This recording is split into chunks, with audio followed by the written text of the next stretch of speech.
وزیر اطلاعات شبلی فراز ثانیہ نشتر کے ساتھ پریس کانفرنس کر رہے ہیں۔ ہمارے لوگوں کو وہ تکالیف نہیں دیکھنی پڑی جو کہ دیگر ممالک میں دیکھنے میں آئی ہے۔ اب اس کی وجہ سے جو ہماری اکانومی ہے اس میں بھی ایک ڈپ آئی کووڈ کے دوران، جو کہ ہم بڑی اچھی طرح سے اٹھا رہے تھے کووڈ سے پہلے، اور ہم ان کافی مشکلات پہ عبور ہم نے حاصل کر لیا تھا، جو کہ ہم نے جب حکومت سنبھالی تھی تو اس سے ہم اس کو بہت بہتر کر چکے تھے۔ اب پرابلمز تو آتے رہتے ہیں، مسائل تو آتے رہتے ہیں، لیکن جو حکومتیں کمیٹڈ ہوں عوام کو کم سے کم تکلیف میں ڈالنے کے لیے اور زیادہ سے زیادہ سہولیات مہیا کرنے کے لیے، حکومت نے ایک پروجیکٹ اناؤنس کیا تھا جو کہ کنسٹرکشن ریلیٹڈ تھا۔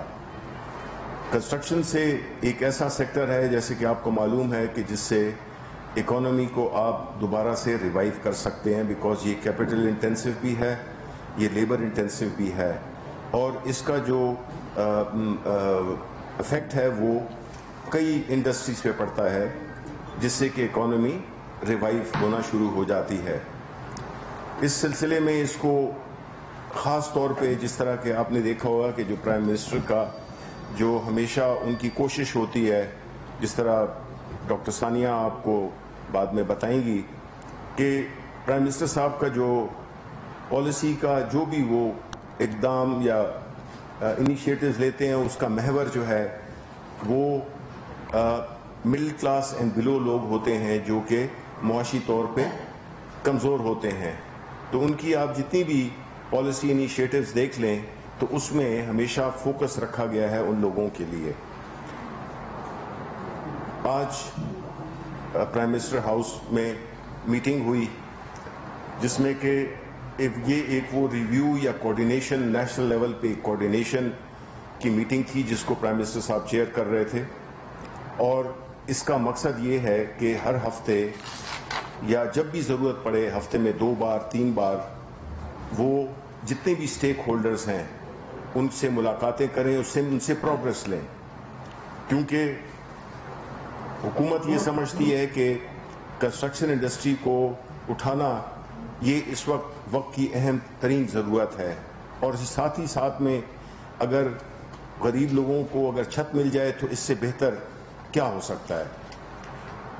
اس سلسلے میں آج جو میٹنگ ہوئی اس میں ملک کے جتنے نامور انویسٹرز اور بلڈرز ان کی شمولیت ہوئی، جس میں مختلف بڑے نام جو کہ اس میں شریک تھے، وہ عقیل کریم ریڈی صاحب تھے، عارف حبیب تھے، حسن بخشی تھے، محسن شیخانی اور بھی اس طرح کے کافی بڑے انویسٹرز اس میں شامل تھے۔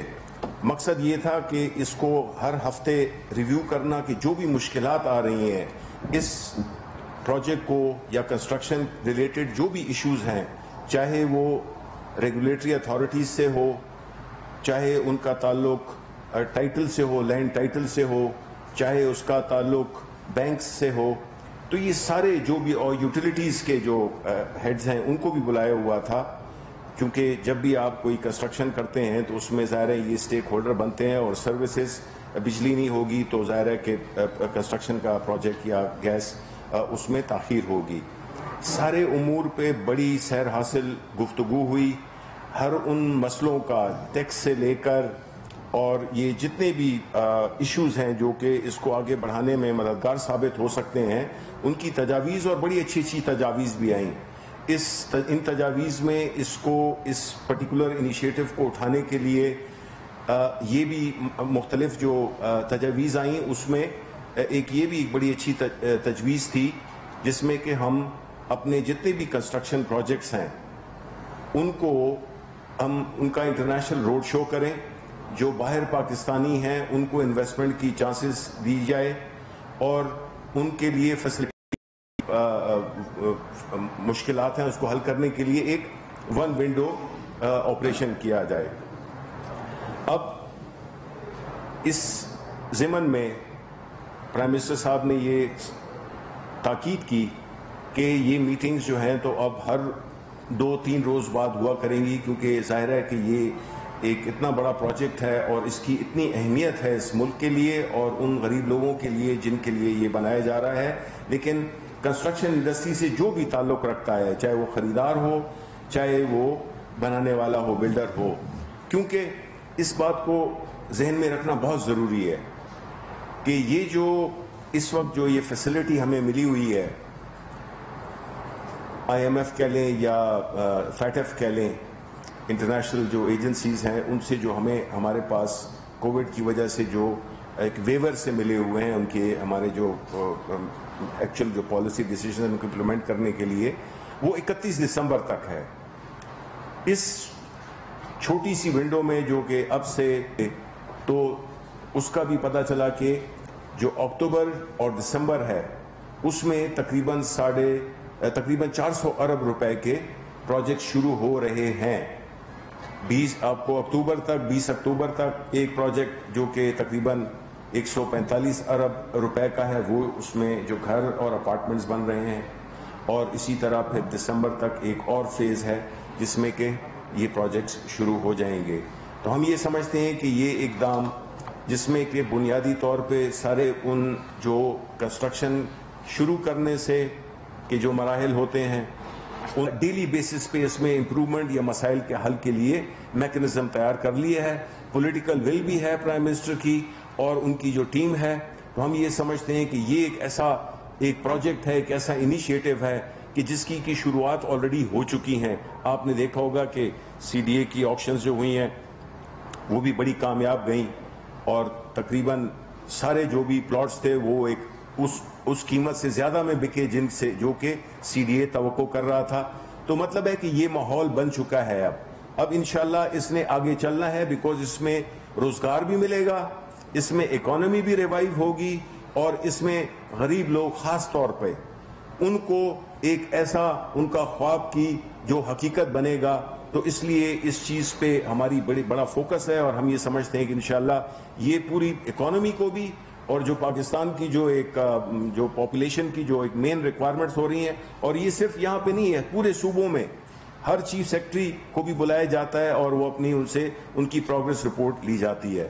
تو میں یہ سمجھتا ہوں کہ یہ ایک ایسا انیشیٹو ہے جو کہ پاکستان کی تاریخ کو اور اس کی اکانومی میں ایک بہت ہی اہم ترین ایک مائل سٹون ہوگا. شکریہ. ابھی میں ریکویسٹ کروں گا ڈاکٹر ثانیہ سے کہ وہ بتا دیں اپنے پروجیکٹ کے بارے میں. بہت شکریہ منسٹر صاحب. السلام علیکم، اور پریس کانفرنس میں آنے کا بہت شکریہ. PID میں سوشل ڈسٹنسنگ کو ملحوظ رکھتے ہوئے رونقیں بحال ہو رہی ہیں، تو بہت آپ سب کو دیکھ کے خوش ہوا. مجھے آج دیکھ کے آج یہ حکومت پاکستان کی طرف سے یہ اعلان کر کے بہت خوشی ہو رہی ہے کہ احساس ایمرجنسی کیش کا جو دائرہ کار ہے وہ بڑھایا جا رہا ہے. اس کا بجٹ جو ہے، جو پہلے ایک 144 بلین تھا، یعنی کہ 144 بلین تھا، اس کو بڑھا کے 203 ارب کیا جا رہا ہے. اس سے 1 کروڑ 69 لاکھ خاندان جو ہیں وہ مستفید ہوں گے، اور کیونکہ ہر خاندان میں 6 سے 7 افراد ہوتے ہیں، تو آپ خود ہی اندازہ لگا سکتے ہیں کہ پاکستان کی تقریباً آدھے سے زیادہ آبادی جو ہے وہ احساس ایمرجنسی کیش سے اب انشاءاللہ مستفید ہوگی.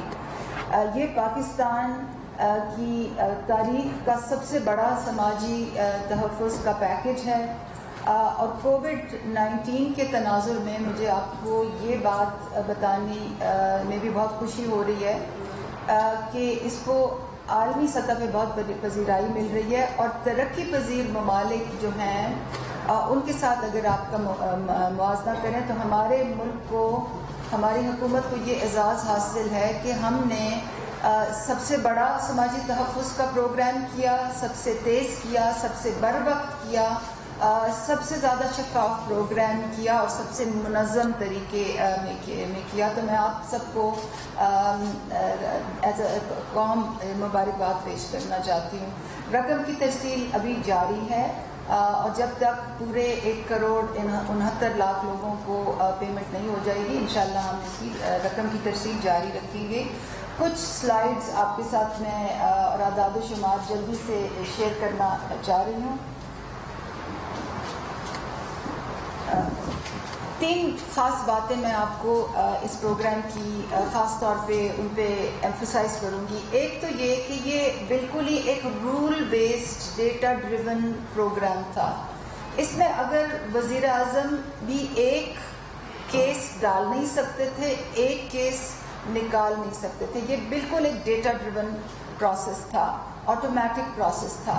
اور آپ کو یاد ہوگا کہ اس پروگرام کو شروع کرنے سے پہلے میں آئی تھی یہاں پہ, میں نے آپ کو سلائیڈز کی مدد سے سمجھایا تھا کہ وہ پروسیس کیا ہوگا اور آپ نے بہت اچھے سوال بھی کیے تھے. پھر میں نے ایک ویڈیو جاری کی تھی جس میں تفصیلاً بتایا تھا کہ یہ پروسیس کس طرح سے چلے گا. تو یہ بالکل ہی رول بیسڈ پروسیس ہے. نیکسٹ, دوسری جو اس کی یہ خاصیت ہے کہ یہ بالکل ہی اس میں شفافیت کو ہم نے خاص ملحوظ رکھا ہے.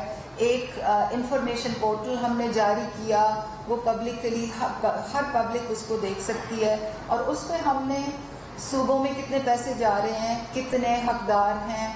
پھر ہم نے ایک سرچ انجن بھی اس میں ڈالا کہ آپ اپنا پروونس سلیکٹ کر سکتے ہیں, اپنا جو ہے ڈسٹرکٹ سلیکٹ کر سکتے ہیں, اور اس لیول تک آپ دیکھ سکتے ہیں کہ کس تحصیل میں کتنے پیسے جا رہے ہیں, کتنے حقدار ہیں, کتنے انہوں نے نکال لیے ہیں اور کتنوں کے بینک اکاؤنٹس میں ابھی تک پڑے ہیں. کیونکہ جو پیسے دیے جا رہے ہیں یہ بینک اکاؤنٹس کے تھرو دیے جا رہے ہیں, اور جیسے کہ آپ سب جانتے ہوں گے بایو میٹرک ویریفیکیشن کے بعد رقم دی جاتی ہے.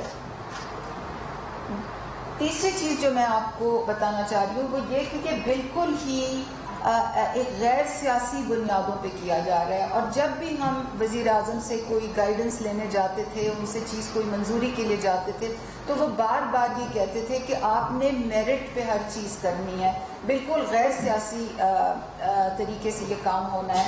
اور اس کی جو اس کا پروف ہے وہ یہ ہے کہ یہاں آپ دیکھ سکتے ہیں کہ سندھ جو ہے پاپولیشن میں اس کا شیئر 22.45 ہے, جو 2017 کے سینسس کے مطابق ہے. مگر سندھ سب سے زیادہ احساس ایمرجنسی کیش سے مستفید ہو رہا ہے, کیونکہ 31% جو شیئر ہے وہ سندھ کا ہے. اس کے برعکس سینسس میں 51% شیئر ہے پنجاب کا, مگر احساس ایمرجنسی کیش میں ان کا شیئر 43% ہے. ایک اور بھی سلائڈ تھی وہ جو اسٹینڈرڈ وار چارٹس پر. ایک اور سلائڈ بھی میں آپ کو بتاؤں گی جس سے یہ پتہ آپ کو چلے گا, اگر ہے تو وہ پہلے بتا دوں. 3 قسم کے میں آپ کو ایسی باتیں کرنا چاہتی ہوں جو کہ لوگوں کے لیے اس وقت بہت اہم ہیں, کیونکہ لوگوں کے کچھ سوالات ہیں. کچھ لوگوں کو رقم لینے میں پرابلمز آ رہے ہیں, تو مجھے امید ہے کہ لوگ سن بھی رہے ہوں گے پریس کانفرنس, مگر جن تک یہ بات پہنچانی ہے مجھے امید ہے کہ آپ اخبارات کے ذریعے بھی ان تک یہ چیزیں پہنچائیں گے. سب سے پہلے تو یہ کہ جن لوگوں کو بایو میٹرک یعنی کہ ان کے انگوٹھے کے نشانات مٹ گئے ہیں اور وہ سینٹرز پہ جاتے ہیں, پیسے نکال نہیں سکتے, ان کے لیے ایک طریقہ کار وضع کیا گیا ہے. ہمیں صبح ان تمام لوگوں کی لسٹیں آ جاتی ہیں اور ہم ان کو ایک پرسنلائزڈ میسج بھیجتے ہیں جن میں ان کا نام لکھا ہوتا ہے, شناختی کارڈ نمبر لکھا ہوتا ہے, ان کے جو بینک جس بینک کی برانچ میں جا کے ان کو پیسے لینے ہوتے ہیں اس تک کی ڈیٹیل اور پتہ لکھا ہوتا ہے. تو پلیز اس پیغام کو لوگوں کو آپ پہنچائیں. دوسری چیز جو میں آپ کو آپ کے توسط سے لوگوں تک پہنچانا چاہتی ہوں وہ یہ ہے کہ کچھ ایسے حقدار خاندان ہیں جس میں سربراہ کی وفات ہو گئی ہے. تو اگر ایسے خاندان میں میسج گیا ہے کہ جی آپ کا خاندان حقدار ہے, کیونکہ آپ تو جانتے ہیں کہ خاندان میں ایک ہی فرد کو ملتا ہے, تو ایسے لوگوں کے لیے بھی ہم نے طریقہ کار نہ صرف وضع کر دیا گیا ہے مگر اس کے بارے میں ہم نے کمیونیکیشن بھی کر دی گئی ہے. اور اس بات کو یقینی بنانے کے لیے کہ اس پہ عمل درآمد جلدی ہو, میں درخواستیں اپنے دفتر میں منگوا رہی ہوں. تو یہ جو نوٹس ہے اس کو پلیز آپ فیس بک کے تھرو، اخبارات کے تھرو، لوکل اخبارات کے تھرو لوگوں تک پہنچائیں. اور ہم لوگوں سے کہہ یہ رہے ہیں کہ درخواست پر مرحوم یا مرحومہ کا نام اور شناختی کارڈ نمبر اور مرحوم اور مرحومہ کے لواحقین سے جو مجوزہ مستحق فرد کا نام اور شناختی کارڈ نمبر ہے وہ آپ لکھیں اور مجھے میرے آفس میں ڈائریکٹلی بھیجیں تاکہ میں ان کو جلدی، جو انگریزی میں کہتے ہیں نا نیکسٹ آف کن کو، اس کی نشاندہی کر کے اور ان کو ہم پیمنٹ نوٹیفیکیشن جاری کریں. نیکسٹ، تیسری جو چیز میں آپ کے توسط سے لوگوں کو پہنچانا چاہ رہی ہوں وہ یہ ہے کہ اب ہمارا جو فائنل پورٹل ہے وہ جاری ہو گیا ہے. یہ ایک آن لائن پورٹل ہے، اس پہ آپ جا کے اپنا شناختی کارڈ نمبر ڈال سکتے ہیں اور آپ دیکھ سکتے ہیں کہ آپ نے اگر اپلیکیشن کی تھی تو اس کا نتیجہ کیا نکلا ہے، کیونکہ بہت سے ایسے لوگ ہیں جو حقدار ہیں وہ ابھی اپنے پیسے لینے نہیں گئے. اور جب آپ کو پتہ چل جائے کہ آپ حقدار ہیں تو پھر آپ اور اگر آپ کو معلوم نہیں کہ پیسے کہاں سے لینے ہیں تو اس کی تفصیل بھی جو ہے وہ ہمارے ویب سائٹ پہ موجود ہے. Next one. تو وہ کیمپ سائٹس کہاں ہیں پورے ملک میں اور پیمنٹ سائٹس کہاں ہیں، بینک برانچز کیا ہیں، ان کی تمام تفصیلات موجود ہیں. تو میری آپ سے استدعا ہوگی کہ جو لوگ بہت ڈیجیٹلی لٹریٹ نہیں ہیں ان کی پلیز مدد کیجیے کہ وہ جا کے اور جلدی سے جلدی اپنے پیسے وصول کر لیں. بہت شکریہ جی. بس 2-3 سوالات بیکاز مجھے ایک میٹنگ پہ جانا ہے. آپ یہ بتائیے کہ آپ بینکر بھی رہے ہیں. جی جی. آپ بینکنگ سیکٹر سے آپ امید کرتے ہیں کہ وہ اس طرح کا لون دیں گے آپ کے جانے کے بعد بھی یا ہوتے ہوئے بھی؟ یہ تو پرائیویٹ بینکنگ سیکٹر تو سب سے آدمی. دیکھیں میں آپ کا سوال سمجھ گیا جی. جس طرح میں نے اپنی گفتگو میں کہا کہ جو بینکرز ہیں ان کی جو سب سے بڑی کنسرن ہوتی ہے وہ یہ ہے کہ جو پیسہ وہ لینڈ کر رہے ہیں وہ کہیں واپس نہ ملے تو ان کا کیا بنے گا. جو فیئر ہے بیکاز دیکھیں بینکس بھی جو ہے تو پرائیویٹ ڈپازیٹرز کے پیسے کو آگے لینڈ کر رہے ہوتے ہیں تو ان کی بھی ایک فیڈیشری رسپانسبلٹی بنتی ہے. اب اس کو پورا کرنے کے لیے یہی میں نے جو کہا کہ میکنزم بنایا جا رہا ہے اسٹیٹ بینک کے ساتھ کہ پہلی بات تو یہ ہے کہ بجائے اس کے کہ بینکس جو کہ اس میں اکثر یہاں پہ ہوتا ہے کہ جو بھی ان کا جو پرائیویٹ لینڈنگ کا جو ایک پورٹ فولیو ہوتا ہے اس میں ایک حصہ وچ از اباؤٹ 5% اس کا حصہ مختص کیا جائے. پہلی بات تو یہ کہ ہم اس کو انسٹیٹیوشنلائز کر رہے ہیں. ہم اس کو یہ نہیں ہے کہ آج یا ایک خاص پروجیکٹ کے ریلیٹڈ ہم چاہتے ہیں کہ جو مارٹگیج کی انڈسٹری ہے یا جو مارٹگیج کا جو فیسلٹی ہے وہ آنے والے وقتوں تک جو ہے نا اس میں اس کو انٹروڈیوس کیا جائے. بیکاز آپ دنیا کے ہر ممالک میں آپ کے جو انڈیا ہے اس میں بھی تقریباً 27% جو ہے مارٹگیج کی ایک پورٹ فولیو ہے جہاں کی جبکہ ہمارے ملک میں وہ میرا خیال ہے آلموسٹ زیرو ہے. مطلب ہے کہ 0.4% از آلموسٹ زیرو. ٹھیک ہے. تو اس کے لیے میکنزم کر رہے ہیں کہ ان کو بھی کیسے ان کے جو لینڈنگ ہے اس کو بھی سیکیور بنانے کے لیے فور کلوجر لاز ہو گئے یا اور جو بھی گارنٹیز ہیں جو کہ گورنمنٹ آف پاکستان بھی دے سکتی ہے خاص طور پہ ان لوگوں کے لیے جو غریب لوگ ہیں. یہ ابھی اس پہ کام ہو رہا ہے کہ کس طرح سے تو جب بینکر کو اس کو ریٹرن ملے گا اس کی انویسٹمنٹ یا اس کا جو لون ہے وہ سیکیور ہوگا تو وہ کریں گے. اس لیے یہ میکنزم بالکل اب یہ اللہ تعالیٰ نے جو ہمیں یہ جو کووڈ میں جو سچویشن ہوئی ہے اس میں کئی پازیٹیو چیزیں بھی ہم اس سے نکال رہے ہیں. اس کرائسس سے اپرچونٹیز نکال رہے ہیں کہ ایک ایسا میکنزم جو کہ ہر بندہ گھر خرید سکے. اس کی آمدن اگر کچھ بھی ہے کم بھی ہے تو وہ اس کے مطابق وہ کر سکتا ہے. جی سر میں یہ بہت اچھا مطلب آپ کا جو آپ کے گورنمنٹ کا انیشیٹو ہے اس کو مطلب 2 years تک پاس ہو رہی جی مطلب ہے کہ اب آپ کیا سمجھتے ہیں کہ جو باقی کی آپ کا جو پیریڈ ہے اس میں یہ 50 سال کریں اس کو آپ کا کیا ٹارگیٹ ہے کہ ایئرلی 6 months یا اس کی جو پروگرس آپ مطلب وہ جو دیکھیں گے. اور دوسرا اس میں کہ یہ گورنمنٹ کے جو ملازمین ہیں وہ بھی اس میں کر سکتے ہیں. بالکل. دیکھیں یہ سب پاکستانی اس کے لیے ہے. اور دوسرا میڈم سے آپ سے ایک لیے کہ آپ نے احساس پروگرام جو ہے آپ نے جس طرح بتایا کہ خاندانوں کو آپ نے مطلب ان کو پیمنٹ جو 12,000 کے پالیسی میں بہت کر رہا ہوں. کئی لوگ ایسے ہیں جو ابھی سے کمپلین کر رہے ہیں کہ ان کو نہ کوئی میسج آیا کہ ڈیجیٹل کا نہ آیا نان ڈیجیٹل کا. تو وہ جو رابطہ کر رہے ہیں پہلے ضلعی آفس میں رابطہ کریں وہاں جاتے ہیں وہاں مطلب ان سے کوئی سنائی نہیں ہوتی.